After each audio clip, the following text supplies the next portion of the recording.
G'day everyone and welcome to your Tuesday footy feed. Well, the AFL world is waiting for news from league headquarters on the fate of Essendon. In a moment we'll talk to Damien Barrett, but first Jackie Reid is at Windy Hill for us. What's the latest from down there, Jack? Well, Matt, as you can imagine, there was plenty of media here from early this morning, and it's something that the club's gotten pretty used to over the course of the season. The players were nonplussed as they arrived in for training. Dustin Fletcher was even spotted eating his Vegemite on toast as he pulled into the car park. Now, they then hit the track for a closed training session, but it was a bit of an unusual one given the club was wearing their football club jumpers from their junior days rather than the Essendon strip. Coach James Hird didn't take that training session, and he was stopped outside of his house this morning where he said he was staggered if the AFL decided to press any charges, and he also said that he would defend his club's reputation. He then was cited here at the club just after 1 o'clock, and here's a little bit of what he had to say. All I can say is what I said this morning. Waiting to be charged if we are charged, and don't know anything more than that. Have you been in talks this morning? I've been reading children's stories to my kids, so let me go into training. Thanks, James, guys. There's no word yet from the AFL, but if they do decide to make any announcement today, we can expect a response from the Essendon Football Club at some time later on. All right, Jackie, thank you for that. Jackie Reid reporting for us. Well, Damien Barrett, of course, broke this story way back in February. He joins us now. Damo, thanks for your time. What's the hold-up, do you think? Matty, the lawyers, as we know, have been involved in this from day one, and they are the reason right now that we are still awaiting the AFL's finding. I believe throughout the course of today there has been negotiation, which to me is a slight deviation from what was going to be the outcome. I felt that the AFL was going to perhaps lay a charge under Rule 1.6, which, as we know, relates to the game being brought into disrepute, and then negotiation would happen beyond that point.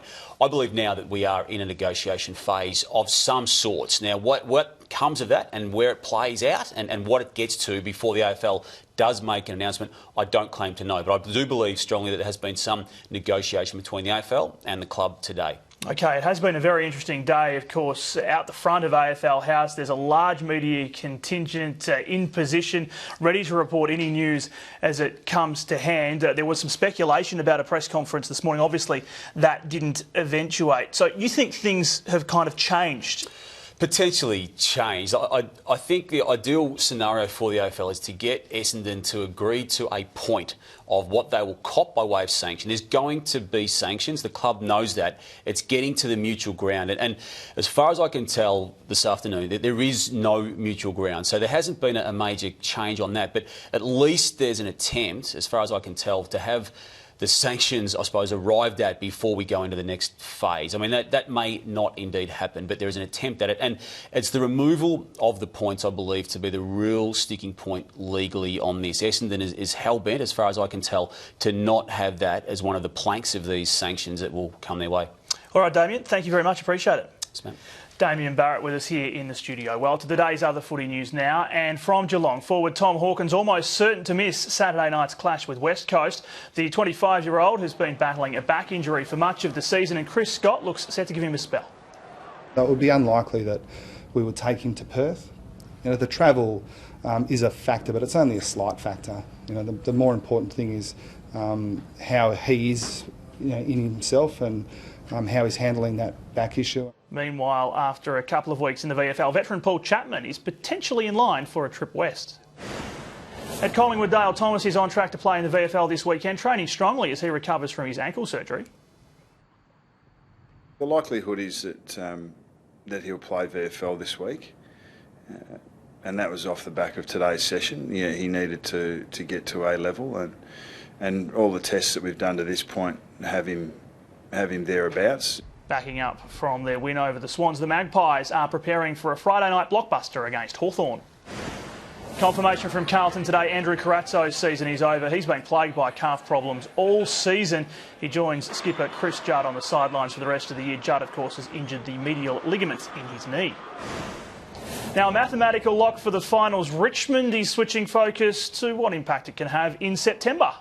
We haven't set a ceiling on where we want to finish or anything like that. So, we won't be, I suppose, happy until round 23 when we find out when we finish and we know who we're going to play in that first week of finals. So there's definitely a little bit of a buzz around the group.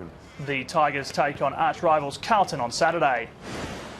Now, while the Tigers' spot in September is secure, Port Adelaide skipper Travis Boak has declared his side has plenty of work to do if they're to join them. No, there's still no finals talk at the club. I mean, we've spoken about we can't get too far ahead, and look, as boring as it sounds, it's for us it's a big week this week against the Gold Coast. I mean, it's a pretty important game. These last three are really important, and we're only focusing on Gold Coast this week. The Power host the Suns on Saturday. Boak and his teammates raising awareness today for Food Bank. And Jonathan Brown's season is over. The Brisbane Lions co-captain having surgery to repair a tear in his plantar fascia. Coach Michael Voss backing the 31-year-old to go around again in 2014. I'm certainly hoping so, but I haven't had that conversation, no.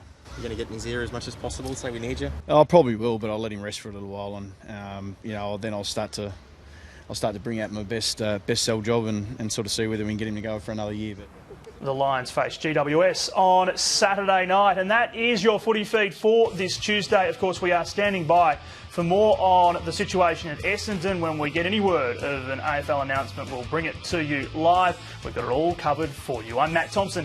See you soon.